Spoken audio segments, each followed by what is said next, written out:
गोल आपका, ड्रीम हमारा।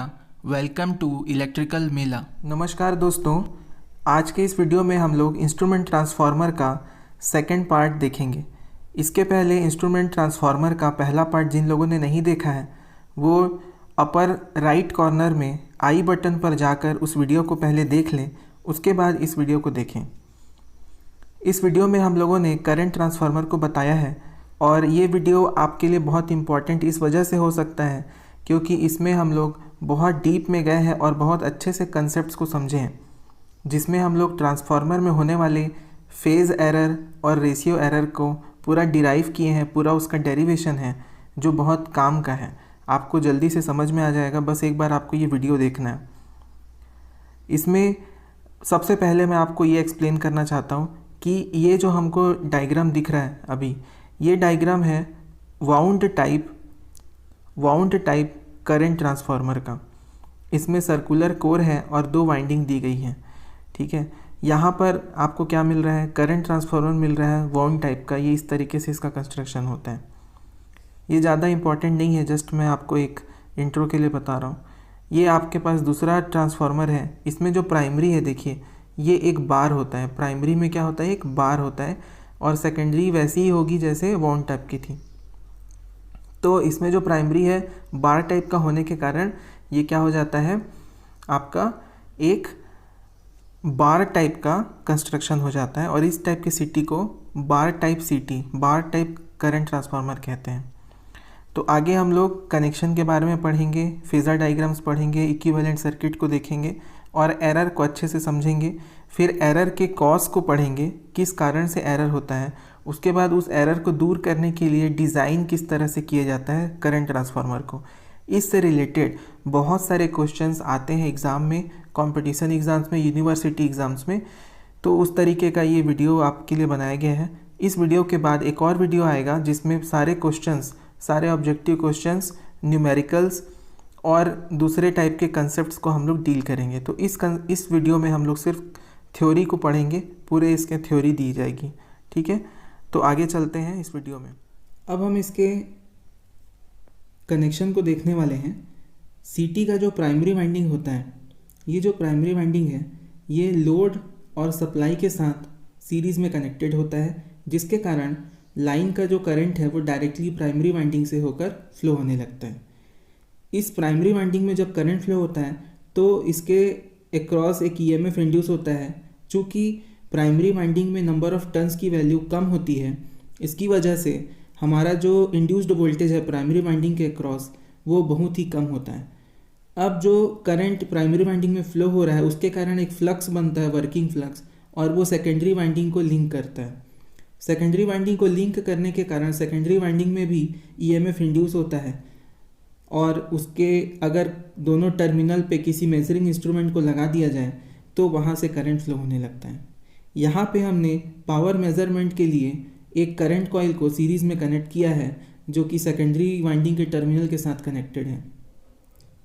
इस तरीके से कनेक्शन किया जाता है। इसमें ध्यान रखने वाली बात यह है कि सीटी में जो प्राइमरी वाइंडिंग होता है उसके जो नंबर ऑफ़ टर्न्स होते हैं बहुत कम होते हैं, और सेकेंडरी में जो नंबर ऑफ़ टर्न्स होते हैं सेकेंडरी वाइंडिंग के वो बहुत ज़्यादा होते हैं, जिससे कि करंट का स्टेप डाउन हो जाता है आईपी से आईएस में, ठीक है।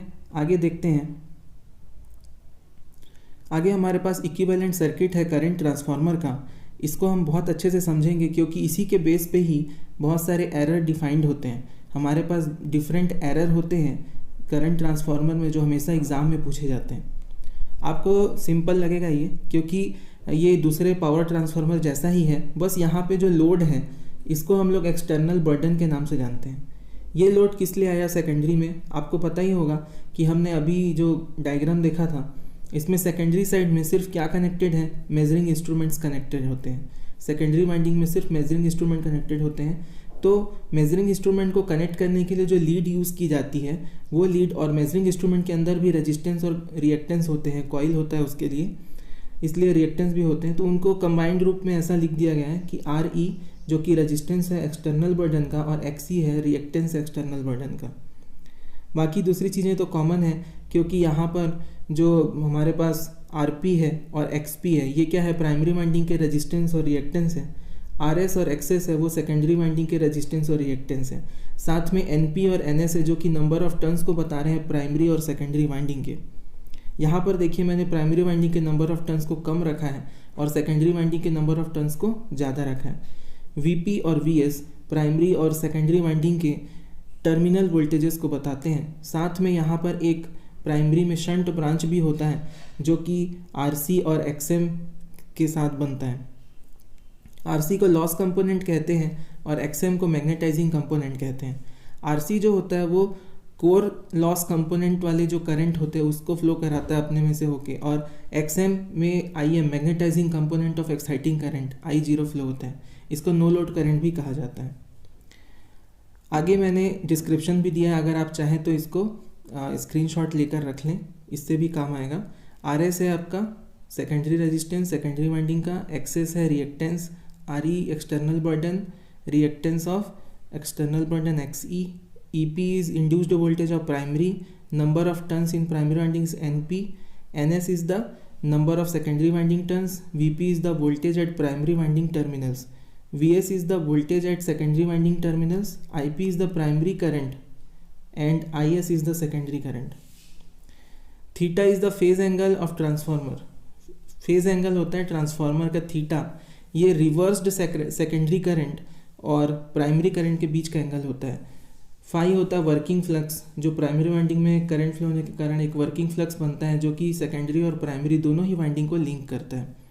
डेल है हमारे पास, डेल ये होता है angle between the induced voltage and secondary current. Secondary side में जो इंड्यूस्ड वोल्टेज होगा ई एस जो इंड्यूस्ड वोल्टेज होता है, ठीक है, ई एस इंड्यूस्ड वोल्टेज और आई एस सेकेंडरी करंट के बीच का जो एंगल है वो होता है डेल, ठीक है। और डेल्टा एंगल ये होता है कि जो आई एस है हमारा सेकेंडरी करंट है और terminal voltage of secondary winding, इसके बीच का जो एंगल होता है उसको डेल्टा बोलते हैं। I0 हमारा एक्साइटिंग करंट है और IC लॉस कंपोनेंट है उसका, IM मैग्नेटाइजिंग कंपोनेंट है। साथ में अल्फा एक हिस्टैरिसीस एंगल होता है जो फाई और I0 के बीच में बनता है। फ्लक्स और एक्साइटिंग करंट के बीच में जो एंगल होता है, वैसे तो इसको 0 डिग्री होना चाहिए अल्फ़ा को, लेकिन कई केस में ये 0 डिग्री नहीं होता क्योंकि ये कोर मटेरियल के ऊपर डिपेंड करता है। अब CT का जो टर्न्स रेशियो है, टर्न्स रेशियो होता है CT का number of turns of secondary winding divided by number of turns of primary winding, that is NS by NP। अब ये सबसे इम्पॉर्टेंट हमारा पेज है जिसमें हम लोगों ने ये फेज़र डायग्राम बनाया हुआ है। इस जो फेज़र डायग्राम का इम्पोर्टेंस बहुत ज़्यादा है, इसको बड़े ध्यान से समझिएगा। ये नॉर्मल दूसरे पावर ट्रांसफार्मर की तरह ही है। इसमें हमने एक फ्लक्स था उसको रेफरेंस में ले लिया, वर्किंग फ्लक्स को, जिसके कारण यहाँ पे IM और IC बने हैं। IC ये क्या है, मैग्नेटाइजिंग कंपोनेंट, और किसके कारण, कोर लॉस कंपोनेंट और मैग्नेटाइजिंग कंपोनेंट को रिप्रेजेंट कर रहा है। इन दोनों का जो वेक्टर सम है वो है I0, that is your exciting current जो कि वर्किंग फ्लक्स को जनरेट करने के लिए यूज़ होती है। ये प्राइमरी के द्वारा सप्लाई की जाती है, ये I0।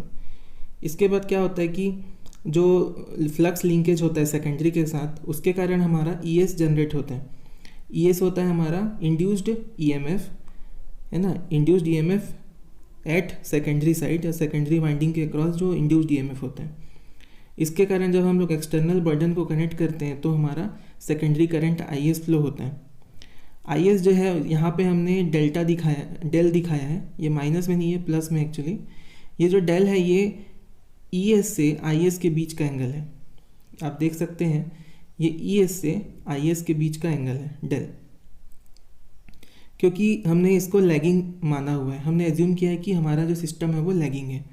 अब इसी IS के जस्ट अपोजिट, इस IS के जस्ट अपोजिट एक कंपोनेंट लिया हुआ है हमने NIS, ठीक है।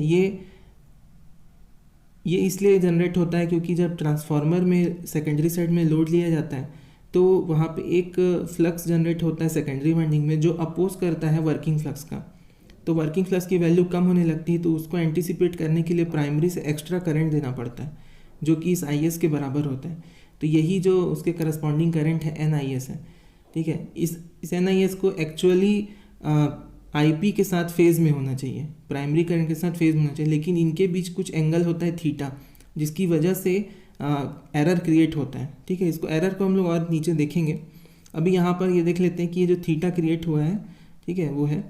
अब यहाँ पे देखेंगे आप एंगल जो है ए, हमने क्या देखा, NIS निकाल लिया और I0 निकाल लिया। अब इनका जो वेक्टर सम है ये हमारा बनाता है IP को, ये IP इनका वेक्टर सम होता है। अब हमने इसको थोड़ा सा एक्सटेंड कर दिया, इस तरह से ऊपर B तक एक्सटेंड किया और ABC एक हमारे पास ट्राइंगल बन गया। इस ट्राइंगल में जो ये वाला AC वैल्यू है, AC, ये क्या बता रहा है आपके, इस वाले वैल्यू को बता रहा है I0 को, और AB उससे करस्पॉन्डिंग वैल्यू को बता रहा है और BC है ना उस डिस्टेंस को बता रहा है।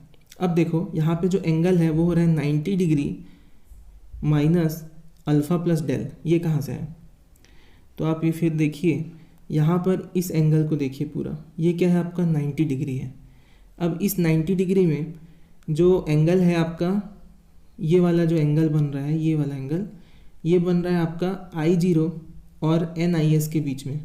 तो I0 और NIS के बीच का जो एंगल है वो ये है। ठीक है, अब ये एंगल क्या होगा, जब 90 डिग्री में हम डेल और अल्फ़ा को घटा देंगे, तो हमने क्या किया, डेल और अल्फ़ा को जोड़ दिया और 90 डिग्री से माइनस कर दिया। तो मेरे हिसाब से आपने ये ट्रायंगल को समझ लिया है ABC। अब इसी के अकॉर्डिंग ही, अगर ये समझ में आया तो इसी के अकॉर्डिंग ही हम आगे चल के इसको एक्सप्लेन करेंगे। इसमें हम लोग AC देखिए, AC हमने माना है AC जो कि I0 है और OA लिया हुआ है OA, दैट इज़ NIS, और OC है हमारा IP, OC IP है, IP करंट है। अब हमको जो BC निकालना है, ये BC की वैल्यू निकालनी है। तो BC की वैल्यू कैसे निकलेगी, BC की वैल्यू निकलेगी, यहाँ पे अगर अपन साइन थीटा लेते हैं तो सम्मुख भुजा क्या है, BC है, डिवाइडेड बाय हाइपोटेनियस जो कि हमारा कर्ण है। ठीक है, कर्ण की वैल्यू क्या है हमारे पास, I0 है, तो I0 रख दिया, और सम्मुख भुजा क्या है, BC, और I0 इंटू साइन थीटा 1, और थीटा 1 की वैल्यू क्या है, 90 degree minus alpha plus del. यहाँ पर BC की वैल्यू निकल जाएगी। ठीक है, फिर हम AB की वैल्यू निकाल लेंगे करस्पॉन्डिंग, है ना, क्योंकि AB क्या हो जाएगा, ठीक है, यहाँ पे BC क्या आया, I0 sine 90 minus del plus alpha. तो साइन 90 माइनस थीटा क्या होता है, कॉस थीटा, इसलिए यहाँ पे हो गया I0 cos del plus alpha plus del. फिर AB निकाल लेंगे, AB आ जाएगा आपका I0 sine alpha plus del. ठीक है, करस्पॉन्डिंग वैसे ही निकालेंगे AB की वैल्यू, AB की वैल्यू में कॉस आ जाएगा और कॉस का फिर यहाँ पे साइन हो जाएगा। फिर पाइथागोरस थ्योरम लगाएंगे, उससे हम लोग OC स्क्वायर निकालेंगे, OC स्क्वायर। अब देखिए पाइथागोरस थ्योरम हम किस में लगा रहे हैं, यहाँ पे थोड़ा सा एक मिस्टेक है, ABC में नहीं लगा रहे हैं हम लोग, किस में लगा रहे हैं, OBC वाले ट्रायंगल में लगा रहे हैं। तो OBC वाले ट्रायंगल में आप देखेंगे तो ये IP जो हो जाता है O से लेके C तक, ये IP है, ये आपका कर्ण बन जाएगा, और OA प्लस AB ये आपका आधार बन जाएगा, और BC का लंब बन जाएगा। तो इनका स्क्वायर करेंगे, फिर IP square is equal to, आप OA और AB की वैल्यू जो यहाँ पर आपने निकाली है इसमें से पुट कर देंगे इस इक्वेशन में। जब इस इक्वेशन में आप वैल्यूज़ पुट करेंगे तो आपको ये इक्वेशंस मिल जाएंगे। फिर IP स्क्वायर इक्वल टू, इसको एक्सपेंड करेंगे तो इस तरीके का एक इक्वेशन आपको यहाँ पे मिल जाएगा। मैं इक्वेशन को बोल नहीं रहा, आप देख सकते हैं वीडियो पॉज करके, इससे टाइम हमको कम लगेगा वीडियो का। फिर आगे सॉल्व करते जाएंगे और आपको इस तरह का एक रिज़ल्ट यहाँ पे मिलेगा। ठीक है, इस तरह का एक रिज़ल्ट आएगा। अब यहाँ पे आप देखिए कि जो IP है वो है root of n square IS square plus I0 square 2n IS I0 sine alpha plus del. इसके कारण, ठीक है, यहाँ पे I0 स्क्वायर क्यों हुआ, क्योंकि sine square alpha plus del और cos square alpha plus del is equal to 1 हो गया। ठीक है, ये आप सॉल्व करेंगे तो आपको ये मिल जाएगा। इसके बाद हम लोग ट्रांसफॉर्मेशन रेशियो निकालते हैं। Transformation ratio R is equal to होता है primary current by secondary current, primary by secondary current. जब इसको वैल्यू को रखते हैं तो हम देखते हैं कि ये जो NIS है, ठीक है, NIS मतलब जो सेकेंडरी का जो रिवर्स करंट था जो प्राइमरी से सप्लाई होता है वो जो होता है वो I0 से बहुत ज़्यादा होता है, मतलब I0 से काफ़ी उसकी ज़्यादा होती है वैल्यू, ठीक है। कभी कभी तो ये लेस देन 1% होता है IP और IS के, प्राइमरी करंट और सेकेंडरी करंट की वैल्यू के 1% से भी कम होता है ये I0 एक्साइटिंग करंट। इसलिए इसको I0 बहुत छोटा होने के कारण इसको AB की इक्विवेलेंट माना गया है। I0 को जो हमने फेजर डायग्राम देखा था उसमें AB की इक्विवेलेंट माना गया है। I0 is equivalent to AB।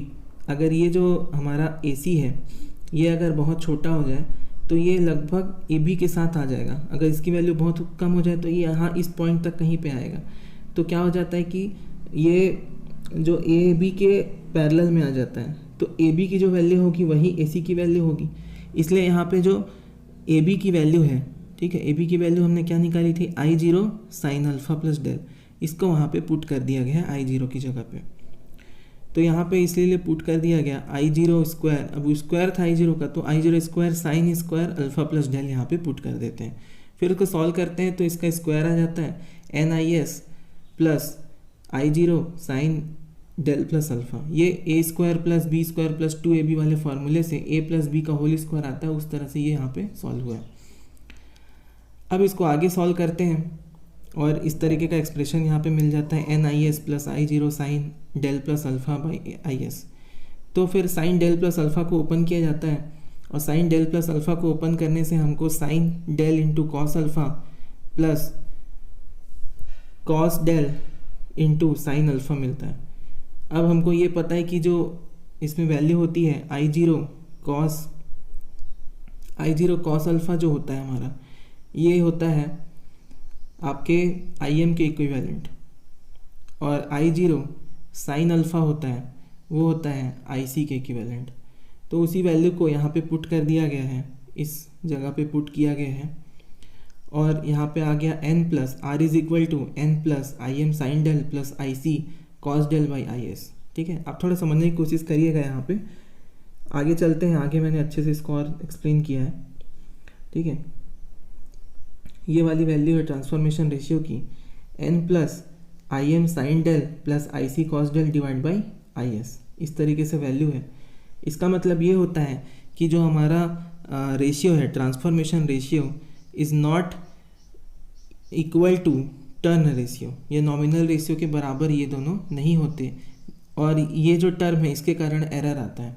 ये दोनों बराबर होने चाहिए लेकिन ये बराबर नहीं होते और इस तरह का टर्म आता है, इसके कारण ये एररफुल होता है। क्यों टर्म आ रहा है? क्योंकि जो कॉस डेल है और साइन डेल है, साथ में IM है और IC की वैल्यू है, ये सब एरर क्रिएट करती है। IM और IC एक्चुअल में नहीं होना चाहिए, लेकिन आइडियल नहीं होता, हमारा CT प्रैक्टिकल होता है, इसकी वजह से यहाँ पे इस तरीके की करंट की वैल्यूज़ होती हैं, जिसके कारण यहाँ पे लॉस क्रिएट होता है और इसके कारण एरर आता है। एरर ये है कि जो actual transformation ratio capital R turns ratio के बराबर नहीं होता, ये इसको बराबर होना चाहिए, बराबर नहीं होता, इसलिए एरर आता है। ठीक है, अब हम लोग देख लेते हैं एक और एरर होता है इसमें, फेज़ एंगल। ठीक है, फेज़ एंगल मैंने बताया था, ये एंगल होता है IP प्राइमरी करंट और सेकेंडरी करंट के रिवर्स कंपोनेंट। ठीक है, सेकेंडरी करंट का रिवर्स कंपोनेंट क्या है? NIS, इसके बीच का जो एंगल होता है थीटा, ये होता है फेज़ एंगल।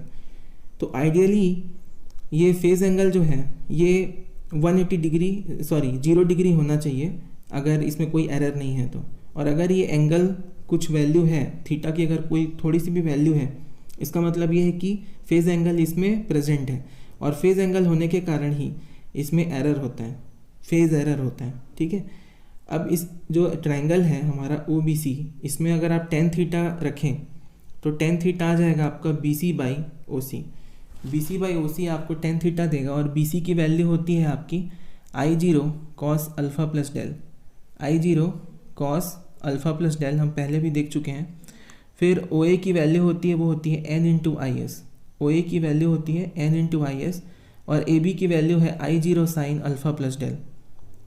जब tan थीटा में इसकी वैल्यू रखते हैं तो tan theta is equal to I0 cos alpha plus del divided by NIS plus I0 sine del plus alpha. अब इसमें जो थीटा है, tan थीटा है, वो थीटा की इक्विवेलेंट होता है, इसलिए is equal to I zero cos alpha plus del divide by N I S. अब ये कॉस अल्फ़ा प्लस डेल को ओपन करेंगे तो आएगा हमारे पास I zero cos del cos alpha minus I zero sine del sine alpha divide by N I S. अब जो यहाँ पे आप देखेंगे कि ये वैल्यू जो है वो रेडियन में है, इसको जब हम डिग्री में चेंज करेंगे तो 180 बाई पाई का मल्टीप्लाई हो जाता है। तो यहाँ पे 180 बाई पाई का मल्टीप्लाई कर दिए और आई जीरो कॉस अल्फ़ा को होता है आई एम और आई जीरो साइन अल्फ़ा होता है आई सी, तो उसमें कन्वर्ट करके फिर इस वैल्यू को लिख दिया। तो फाइनली हमको जो फेज एंगल की वैल्यू मिली, फॉर्मूला मिला, वो ये है कि theta is equal to 180 degree by pi into I M cos del minus I C sine del divide by N I S. तो आप यहाँ पे देख सकते हैं कि हमारे पास जो फेज एंगल है और ट्रांसफॉर्मेशन रेशियो है, इन दोनों में ही हमने क्या देखा कि इन दोनों के ही कंपोनेंट में क्या है, यहाँ थीटा की वैल्यू क्या होनी चाहिए, जीरो होनी चाहिए। लेकिन जीरो क्यों नहीं है, क्योंकि यहाँ पे डेल की कोई ना कोई वैल्यू है, ठीक है, और आई एम की वैल्यू है और आई एस की वैल्यू है। तो यहाँ पे आई एस की वैल्यू से तो फ़र्क नहीं पड़ता, लेकिन आई एम और आई सी की वैल्यू से फ़र्क पड़ रहा है। इसकी वजह से यहाँ पे डेल प्रेजेंट होता है और फेज एरर होता है। वैसे ही ट्रांसफॉर्मेशन रेशियो में हम देख चुके हैं कि आई एम और आई सी और डेल की वजह से यहाँ पे एरर क्रिएट होता है। मतलब कि जो हमारा सेकेंडरी करंट है, ठीक है, वो constant fraction of primary current नहीं होता क्योंकि उसमें जो आई एम और आई सी की वैल्यू है वो बदलती रहती है, जिसके कारण हमारा ट्रांसफॉर्मेशन रेशियो प्रेजेंट रहता है। अब हम एरर को थोड़ा डिस्क्रिप्टिव फॉर्म में देख लेते हैं। एरर करंट ट्रांसफार्मर में जो एरर होते हैं वो दो टाइप के होते हैं। पहला आपका होता है फेज एंगल एरर या फेज एरर।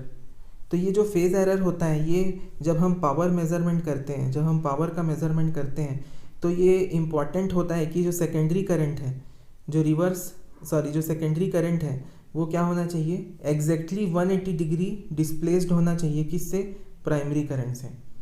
लेकिन ऐसा हो नहीं पाता, कुछ एक एंगल से वो क्या हो जाते हैं, थीटा एंगल से वो एक दूसरे के 180 डिग्री फेज में नहीं आ पाते। तो वो जो थीटा एंगल होता है, वही जो थीटा एंगल है वो क्या होता है, हमारा एरर होता है, फेज एरर होता है। वो थीटा एंगल की जो भी वैल्यू होगी वो फेज एरर होती है, जिसका फॉर्मूला हम लोग देख चुके हैं। इसके बाद जो एक और एरर होता है, वो एरर इसलिए होता है क्योंकि जो हमारा ट्रांसफार्मर होता है, करंट ट्रांसफार्मर, उसका एक्चुअल ट्रांसफॉर्मेशन रेशियो, ठीक है, उसके टर्न रेशियो या नॉमिनल रेशियो के बराबर नहीं होता। किसी भी प्रैक्टिकल सिटी के एक्चुअल ट्रांसफॉर्मेशन रेशियो, मतलब कि आपका के एन नहीं है, के एन की जगह हम ले लेते हैं, एक्चुअल ट्रांसफॉर्मेशन रेशियो को आर से रिप्रेजेंट करते हैं, आर, और उसके टर्न रेशियो या नॉमिनल रेशियो, है ना, टर्न रेशियो या नॉमिनल रेशियो के बीच का जो डिफरेंस होता है वही क्या होता है, हमारा रेशियो एरर होता है। ठीक है, तो इस तरीके से दो एरर बहुत इंपॉर्टेंट हो जाते हैं सीटी में। हम इन दोनों का फॉर्मूला देख लेते हैं, बहुत इंपॉर्टेंट है क्वेश्चन के लिए, न्यूमेरिकल्स के लिए। रेशियो एरर होता है nominal ratio minus actual transformation ratio divide by actual transformation ratio. तो nominal ratio K N minus R divided by R into 100। This is what the formula for percentage ratio error. Percentage ratio error is equal to K N minus R divided by R into 100। यहाँ पे जो के N है ये nominal ratio तो है, लेकिन ये टर्न रेशियो के इक्वल माना गया है, ठीक है, क्योंकि ये रेटेड वैल्यूज़ को रिप्रेजेंट करता है। इसीलिए हम लोग जब यहाँ पे एरर कैलकुलेट करते हैं, परसेंटेज एरर, तो यहाँ पे K N minus R divide by R into 100 लिया जाता है। और जो आर है उसकी वैल्यू सारे अप्रॉक्सीमेशंस के बाद, अप्रॉक्सीमेट जो फॉर्मूला है ट्रांसफॉर्मेशन रेशियो कैपिटल आर का, वो होता है small N turns ratio into 1 plus I C by I P. I C is the core loss component of exciting current, या प्राइमरी करंट का भी आप बोल सकते हैं। प्राइमरी करंट का कोर लॉस कंपोनेंट होता है आई सी। तो ये जो आई सी है ये बहुत इंपॉर्टेंट हो जाता है अगर आपको ट्रांसफॉर्मेशन रेशियो निकालना है। तो इस तरीके से रेशियो एरर को समझा जा सकता है। साथ में फेज एंगल एरर होता है। फेज एंगल एरर में 180 divide by pi I M cos del minus I C sine del divided by N I S degrees, ये हम फॉर्मूला जानते हैं। लेकिन यहाँ पे क्योंकि जो बर्डन होता है वो अगर यूजुअली रेजिस्टिव है, या हमको बोल दिया कि प्योरली रेजिस्टिव है, उस केस में क्या हो जाता है कि पावर फैक्टर 1 हो जाता है, मतलब कॉस डेल की वैल्यू 1 हो जाती है और साइन डेल की वैल्यू 0 हो जाती है, जिसकी वजह से ये वाला कंपोनेंट 0 हो जाता है और ये वाला कंपोनेंट 1 हो जाता है, 1 इंटू आई एम। इसकी वजह से हमारी जो वैल्यू आती है वो ये आती है कि 180 divide by pi I M by N I S, लेकिन N I S approximately equal होगा आई पी के, इसलिए ये फाइनली हम लोग ये वाला फार्मूला यूज़ करते हैं, theta is equal to 180 by pi I M by I P degree. तो आपको अगर फेज़ एंगल एरर निकालना है तो ये वाला फार्मूला और ये वाला फार्मूला एकदम अच्छे से याद होना चाहिए, तभी आप निकाल पाएंगे, और इसका यूनिट क्या है, डिग्री में है। साथ में अगर आपको रेशियो एरर निकालना है तो ये फार्मूला अच्छे से याद होना चाहिए, लेकिन इसके साथ में ही आपको आर का भी फार्मूला पता होना चाहिए, जो कि होता है एन ब्रैकेट में 1 plus I C by I P. तो इस तरीके से आप करंट ट्रांसफार्मर के एरर को अच्छी तरीके से समझने के बाद हम अब इफ़ेक्ट देखेंगे कि पावर फैक्टर का जो इफ़ेक्ट होता है एरर पे वो देखेंगे, प्राइमरी करंट का इफ़ेक्ट होगा जो एरर पे वो देखेंगे, फिर आपका सेकेंडरी बर्डन में जो इम्पीडेंस है सेकेंडरी का उसमें जो चेंज होता है उसके कारण क्या इफ़ेक्ट होता है वो देखेंगे। तो ये 3 टाइप के इफ़ेक्ट मैंने लिए हैं। अगर आपका सेकेंडरी बर्डन का जो पावर फैक्टर है वो क्या होता है, वो पावर फैक्टर किसके कारण आता है, डेल एंगल के कारण आता है, क्योंकि जो हमारा फेज़र डायग्राम है उस फेज़र डायग्राम को अगर आप देखो तो उस फेज़र डायग्राम में जो डेल एंगल है वो एंगल है आपका ई एस और जो हमारा सेकेंडरी करंट है उसके बीच का एंगल है। तो अगर ये एंगल, अगर हमारा जो सेकेंडरी बर्डन है वो इंडक्टिव टाइप का है, तो इंडक्टिव टाइप का होगा तो हमारा जो सेकेंडरी करंट आई एस है वो लैग करेगा ई एस से, और लैग करने के कारण डेल की वैल्यू क्या हो जाएगी, पॉजिटिव, मतलब हमारा जो वोल्टेज है वो लीड कर रहा है यहाँ पे, जिसके कारण हमारा जो पावर फैक्टर है, ठीक है, उसकी वैल्यू क्या हो जाएगी, उसकी वैल्यू डेल की वैल्यू अगर बढ़ रही है तो उसकी वैल्यू क्या हो जाएगी, कम हो जाएगी, पावर फैक्टर की वैल्यू कम हो जाएगी, और अगर पावर फैक्टर की वैल्यू कम हो जाएगी तो हमारा जो एक्चुअल रेशियो एरर है वो ज़्यादा होगा टर्न रेशियो से, ठीक है, जिसके कारण हमारा जो रेशियो एरर है वो बढ़ता है।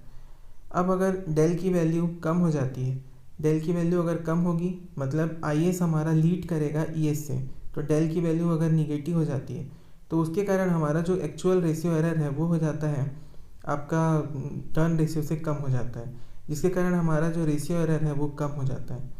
तो इस तरह से इस ग्राफ में भी इस चीज़ को देखा जा सकता है, ये डेल का एक्सिस है और ये रेशियो एरर का एक्सिस है। जैसे जैसे डेल की वैल्यू कम होती जाती है तो 0 पॉइंट पे रेशियो एरर 0 होता है, और जैसे ही ये वैल्यू बढ़ती है और कम होती है तो उसका वैल्यू निगेटिव होते जाता है रेशियो एरर का, ठीक है। फेज़ एंगल में भी हम चेंज देख सकते हैं, अगर एंगल जो है डेल एंगल वो अगर कम होता है तो कॉस डेल बढ़ जाएगा, मतलब पावर फैक्टर बढ़ जाएगा, और जो थीटा है वो एंगल, अगर पावर फैक्टर को आप देखो, सॉरी फेज़र डायग्राम को अगर आप देखो तो जो थीटा एंगल है अगर डेल की वैल्यू कम होती है तो जो थीटा है उसकी वैल्यू क्या हो रही है, आपकी बढ़ रही है, ठीक है। तो यहाँ पे देखने लायक है कि जो डेल है हमारे पास वो क्या है, थीटा को क्या कर रहा है, बढ़ा दे रहा है, ठीक है, जिसके कारण हमारा फेज़ एंगल एरर बढ़ रहा है। और उल्टा अगर डेल की वैल्यू बढ़ते जाती है तो थीटा की वैल्यू देखिए कम होती जाएगी, कम होती जाएगी तो क्या होगा कि फेज़ एंगल एरर हमारा कम हो गया। तो इस तरीके से हम लोग पावर फैक्टर के एरर के ऊपर इफेक्ट को देख सकते हैं। नेक्स्ट है अगर प्राइमरी करंट की वैल्यू बढ़ती है, ठीक है, अगर प्राइमरी करंट की वैल्यू हमारी बढ़ते जाती है, पहले कम वाली देख लेते हैं, अगर हमारे प्राइमरी करंट की वैल्यू कम होती है तो उसमें जो आई एम मैग्नेटाइजिंग करंट और कोर लॉस कंपोनेंट जो करंट का है उसकी परसेंटेज कुछ ज़्यादा होंगे, मतलब एरर की वैल्यू बढ़ जाएगी, क्योंकि इसके प्रेजेंट के कारण ही हमारा एरर आता है। लेकिन जैसे जैसे आईपी की वैल्यू बढ़ती जाएगी तो आईएम और आईसी का जो परसेंटेज है वो कम होने लगेगा, जिसके कारण जो एरर है वो कम होने लगेगा। अब बात कर लेते हैं सेकेंडरी बर्डन की। जब सेकेंडरी साइड का जो बर्डन का इम्पीडेंस है वो जब बढ़ता है तो हमारा जो सेकेंडरी साइड का वोल्टेज है वो कम होता है, जिसके कारण जो फ्लक्स है उसको बढ़ाना पड़ता है। तो उसको बढ़ाने के लिए हमारे प्राइमरी साइड से आईएम और आईसी करंट सप्लाई किए जाते हैं, जिससे आईएम और आईसी की वैल्यू बढ़ जाती है और एरर इंक्रीज हो जाता है। ऑन द अदर हैंड अगर बर्डन इम्पीडेंस की वैल्यू कम की जाए तो हमारा ईसी जो है, ईएस जो है, सेकेंडरी साइड का वोल्टेज वो कम हो जाएगा, और उसके कम होने के कारण वो बढ़ जाएगा, और उसके बढ़ने के कारण फ्लक्स को, यहाँ पे गलत है, ये बढ़ जाएगा और फ्लक्स क्या हो जाएगा, घटेगा। फ्लक्स घटने के कारण क्या होगा, IM और IC की डिमांड कम हो जाएगी, जिसके कारण एरर हमारा कम हो जाएगा। तो इस तरीके से आप एरर को देख कर समझ सकते हैं, इफ़ेक्ट को समझ सकते हैं एरर के। ठीक है, अब हम करंट ट्रांसफार्मर में जो एरर होते हैं उनके कारण को देखेंगे। तो मेनली आइडियल ट्रांसफार्मर जो होता है हमारे पास, उसके पहले उसके बारे में जान लेते हैं, उसके बाद जब प्रैक्टिकल जो CT होता है उसमें जो एरर आते हैं उसको देखेंगे। तो आइडियल ट्रांसफार्मर में जो मेरा पहला पॉइंट है कि actual transformation ratio is equal to turn ratio. जो एक्चुअल ट्रांसफॉर्मेशन रेशियो है वो इक्वल टू होना चाहिए टर्न्स रेशियो के, किसमें, आइडियल ट्रांसफार्मर के अंदर, आइडियल करंट ट्रांसफार्मर में। सेकंड, जो हमारा फेज एंगल है CT का वो 0 होना चाहिए, जो थीटा की वैल्यू जो हम निकाल रहे थे वो होना चाहिए 0 डिग्री। तो ये दो कंडीशन अगर मेट कर रही है तो हमारा आइडियल ट्रांसफार्मर होगा, और आइडियल ट्रांसफार्मर में कोई एरर नहीं होगा। लेकिन ये दोनों चीज़ें नहीं होती, इसका कारण क्या है कि पहला हमारे पास इसका कॉज है कि मैग्नेटाइजिंग कंपोनेंट ऑफ करंट होता है। आपको पता होगा कि प्राइमरी वाइंडिंग को कुछ MMF की रिक्वायरमेंट होती है ताकि वो वर्किंग फ्लक्स जनरेट कर सके। इसके लिए वो IM मैग्नेटाइजिंग कंपोनेंट लेता है प्राइमरी करंट का। प्राइमरी करंट का एक कंपोनेंट होता है मैग्नेटाइजिंग कंपोनेंट, IM से रिप्रेजेंट करते हैं, इसके कारण एरर इंट्रोड्यूस होता है। फिर जो कोर होता है आपका, करंट ट्रांसफार्मर का जो कोर है उसमें क्या होता है कि कोर लॉस होता है, और कोर लॉस को सप्लाई करने के लिए एक लॉस कंपोनेंट होता है IC, ये भी प्राइमरी करंट का कंपोनेंट है, इसलिए इसके कारण भी क्या होता है, लॉस होता है, इसके कारण भी एरर क्रिएट होता है। थर्ड हमारा ये है कि जैसे कोर है उसका सैचुरेशन होता है, एक फिक्स्ड फ्लक्स डेंसिटी के बाद वो और नहीं बढ़ता है ना। तो मैग्नेटाइजिंग फोर्स को आप कितना भी बढ़ा लो, वो फ्लक्स डेंसिटी उससे ज़्यादा नहीं बढ़ेगी, तो वो सैचुरेशन के कारण भी यहाँ पे एरर क्रिएट होता है। फोर्थ कॉज है मैग्नेटिक लीकेज। प्राइमरी वाइंडिंग का जो फ्लक्स लीकेज होता है और सेकेंडरी का जो फ्लक्स लीकेज होता है ये कभी इक्वल नहीं होता। प्राइमरी भी अपने आसपास एयर में लीकेज करता है मैग्नेटिक फ्लक्स का, और सेकेंडरी भी अपने आसपास एयर में सेकेंडरी फ्लक्स का लीकेज करता है। तो इस लीकेज के कारण ये मैग्नेटिक लीकेज एक कॉज ऑफ एरर हो जाता है, इसके कारण भी एरर आता है। अब यहाँ पे देखिए जो रेशियो एरर है हमारा, रेशियो एरर, ठीक है, जिसमें actual transformation ratio is not equal to turn ratio, इसका जो मेन रीज़न है वो है कोर लॉस कंपोनेंट। अगर कोर लॉस कंपोनेंट है ट्रांसफार्मर का, ये बढ़ेगा तो आपका रेशियो एरर भी बढ़ेगा, और अगर ये कम होगा तो आपका रेशियो एरर भी कम हो सकता है। सेकंड है जो फेज एरर हमारा होता है, ये डिपेंड करता है IM के ऊपर, magnetising component of exciting current के ऊपर डिपेंड करता है कि अगर मैग्नेटाइजिंग कंपोनेंट इंक्रीज़ होगा तो हमारा एरर डिक्रीज़ होगा, सॉरी इंक्रीज़ होगा, और अगर IM डिक्रीज़ होगा तो हमारा एरर भी डिक्रीज़ हो जाएगा। तो इस तरीके से इस एरर को और इसके कॉज ऑफ एरर को समझ सकते हैं। करंट ट्रांसफार्मर में जो एरर होते हैं उस एरर को दूर करने के लिए करंट ट्रांसफार्मर का डिज़ाइन में कुछ चेंज किया जाता है, या कुछ ख़ास बात है जो उसमें ध्यान रखी जाती है जब उसको डिज़ाइन किया जाता है, बनाया जाता है। पहला ये है कि जो उसका कोर का जो रिलक्टेंस है, रिलक्टेंस मतलब जो कि मैग्नेटिक पाथ में, किसी भी मैग्नेटिक पाथ में फ्लक्स के फ्लो होने का जो अपोज करता है उस टर्म को क्या बोलते हैं, रिलक्टेंस बोलते हैं। ये किसी मटेरियल की प्रॉपर्टी है जो उसमें से होकर फ्लक्स को जाने नहीं देती, उसका अपोज करती है। तो कोर का जो रिलक्टेंस है वो बहुत ही कम होना चाहिए, ये पहला पॉइंट है। दूसरा पॉइंट ये है कि परमिबिलिटी कोर की बहुत ज़्यादा होनी चाहिए। कोई भी मैग्नेटिक मटेरियल, जैसे कोर का जो मटेरियल है, उस मटेरियल में जब फ्लक्स पास हो, है ना, तो उस फ्लक्स को पास करने की कैपेबिलिटी कितनी है उस मटेरियल की, ये उसकी परमिबिलिटी होती है। तो उसकी जो एबिलिटी है फ्लक्स को पास करने की वो बहुत ही ज़्यादा होनी चाहिए, ये डिज़ायर्ड होता है जो CT के कोर में। थर्ड, जो रिडक्शन है, फ्लक्स का जो पाथ है उसके जो पाथ में जो रिलक्टेंस है उसको कम होना चाहिए, ठीक है। इसके लिए क्या करते हैं हम लोग, प्राइमरी और सेकेंडरी वाइंडिंग को पास रखते हैं, जिसके कारण उनके फ्लक्स का जो पाथ है बीच का उसमें कम रिलक्टेंस हो। अगर ज़्यादा लंबा होगा तो फ्लक्स रिलक्टेंस बढ़ जाएगा, ठीक है, तो उसको कम होना रहता है। फिर large cross section of core का जो क्रॉस सेक्शन है वो बड़ा यूज़ करने से भी रिलक्टेंस की वैल्यू कम हो जाती है। जो पांचवा पॉइंट है कि फ्लक्स डेंसिटी जो है कोर की वो क्या होनी चाहिए, लो होनी चाहिए, जो फ्लक्स डेंसिटी है वो लो होनी चाहिए, क्योंकि सेचुरेशन पॉइंट थोड़ा लेट से पहुँचे। तो अगर फ्लक्स डेंसिटी कोर की कम होगी तो उसका सेचुरेशन थोड़ा देर से मिलेगा, मतलब हमको सेचुरेशन के कारण कोई एरर नहीं होगा।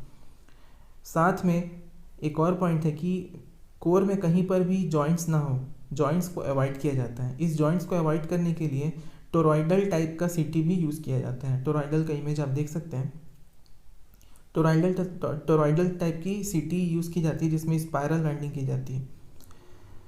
अब जो सीटी को बनाने के लिए 3 टाइप के मटेरियल यूज़ किए जाते हैं। पहला है हॉट रोल्ड सिलिकॉन स्टील, दूसरा है CRGO सिलिकॉन स्टील और तीसरा है निकिल स्टील या निकिल आयरन एलॉय है। तो सबसे ज़्यादा इसी को यूज़ किया जाता है, निकिल आयरन एलॉय को। निकिल आयरन एलॉय को यूज़ करने का कारण है क्योंकि इसमें निकिल और आयरन दोनों की मात्रा 50-50% होती है और इस नए मटेरियल को बोलते हैं हाइपरनिक मटेरियल का यूज़ किया जाता है सीटी के कोर को बनाने के लिए। कोर को जब बनाया जाता है तो हाइपरनिक मटेरियल का यूज़ करते हैं क्योंकि इसकी जो फ्लक्स डेंसिटी है कम होती है, परमेबिलिटी ज़्यादा होती है और कोर सेचुरेशन भी ज़्यादा होता है। मतलब जो फ्लक्स डेंसिटी जिसकी वैल्यू पर कोर सेचुरेशन होता है वो बहुत ज़्यादा होता है, मतलब वो ज़्यादा टाइम तक बढ़ाया जा सकता है उसकी फ्लक्स को। तो ये सब इसमें पॉइंट हैं। इसके बाद एरर को कम करने के लिए हमारे पास एक और मेथड है, इससे क्वेश्चन पॉसिबल है, इसलिए बहुत ही इंपॉर्टेंट हो जाता है ये टर्न का कंपनसेशन करना। ठीक है, अगर हम टर्न रेशियो को रिड्यूस कर दें और नॉमिनल रेशियो को कांस्टेंट रखें तब एक्चुअल ट्रांसफॉर्मेशन रेशियो को रिड्यूस किया जाता है। मतलब अगर हम लोग नॉमिनल रेशियो को कांस्टेंट रखते हुए टर्न रेशियो को रिड्यूस करते हैं तो हमारा जो ट्रांसफॉर्मेशन रेशियो है वो रिड्यूस हो जाता है। और अगर आर की वैल्यू कम होगी मतलब रेशियो एरर हमारा कम होगा। ठीक है, अब देखिए यहाँ पर एक एग्जांपल से मैंने आपको समझाया है। इस एग्जांपल में आप देखिए कि हमने क्या किया है कि एक सीटी लिया हुआ है जिसका रेटिंग है 1000/5 ampere current transformer with loss component equal to 0.6% of primary current. तो अब इसमें हम लोग क्या करेंगे, इसका नॉमिनल रेशियो निकाल लेते हैं। तो नॉमिनल रेशियो निकलता है आपका primary current divide by secondary current. तो ये 200 क्या आ गया आपका नॉमिनल रेशियो, और नॉमिनल रेशियो को बराबर मान रहे हैं टर्न रेशियो के, जिसके कारण टर्न रेशियो हो जाता है 200 हम मानते हैं कि सेकेंडरी का टर्न है और NP मतलब CT के प्राइमरी का टर्न 1 मान रहे हैं। इसके कारण क्या होता है कि जो एक्चुअल ट्रांसफॉर्मेशन रेशियो है उसका जो फॉर्मूला हम लोग पढ़े हुए हैं कि N+IC/IS होता है। तो इसमें जब हम लोग वैल्यू को पुट करते हैं, इस वैल्यू को जब पुट किया जाता है तो हमारे पास आता है R = 200, N = 200 और 6/5। 6 क्या है IC लॉस कंपोनेंट। अब देखिए लॉस कंपोनेंट को कैसे कैलकुलेट किया। लॉस कंपोनेंट कितना है 0.6% ऑफ प्राइमरी करंट है। तो अब प्राइमरी करंट कितना है 1000 है, 1000 का 0.6% निकाल लिया तो कितना है 6 एम्पियर, और सेकेंडरी करंट क्या है 5 एम्पियर। तो जब वैल्यू रखते हैं तो यहाँ पे आ जाता है एक्चुअल ट्रांसफॉर्मेशन रेशियो 201.2। 201.2 आने के कारण अगर हम लोग सेकेंडरी में अब क्या कर रहे हैं, हम लोग टर्न रेशियो को चेंज करेंगे। सेकेंडरी का अगर एक टर्न कम कर दें तो हमारे पास क्या आ जाएगा टर्न रेशियो 199/1। ठीक है, तो ये जो 199 जो वैल्यू रखते हैं हम लोग एक्चुअल रेशियो के फॉर्मूले में, तो 199 डिवाइडेड बाई 6/5 इक्वल टू 200.2, ये आ जाता है आपका एक्चुअल रेशियो, और ये है हमारा पुराना एक्चुअल रेशियो। तो हमने क्या किया, सेकेंडरी में एक टर्न का रिडक्शन किया जिसके कारण हमारा एक्चुअल रेशियो जो है वो नॉमिनल रेशियो के आसपास आ जाता है। सिर्फ 0.2 का डिफरेंस बचता है, जो कि क्या था 1.2 का डिफरेंस था। तो हमने यहाँ पे देखा कि अगर सेकेंडरी वाइंडिंग का एक टर्न हम अगर कम कर दें तो हमारा जो रेशियो एरर है वो बहुत कम हो जाता है। ठीक है, रिड्यूस किया जा सकता है। ठीक है, तो इस तरीके से है टर्न रेशियो। जैसे आप जानते हैं कि टर्न रेशियो क्या होता है, सेकेंडरी का number of turns divide by primary के नंबर ऑफ टर्न्स। तो जब सेकेंडरी का नंबर ऑफ टर्न्स कम किया जाएगा तो टर्न रेशियो भी हमारा क्या हो जाएगा, कम हो जाएगा। तो अगर हम लोग सेकेंडरी का एक टर्न कम कर दे रहे हैं उसकी वजह से हमारा जो एक्चुअल ट्रांसफॉर्मेशन रेशियो है वो 200.2 आ जाता है, जो कि पहले क्या था 201.2। तो यहाँ पे मतलब वैल्यू जो है ट्रांसफॉर्मेशन रेशियो की वो कम हो रही है, मतलब कि जो हमारा रेशियो एरर है वो भी हमारा क्या हो गया, कम हो गया।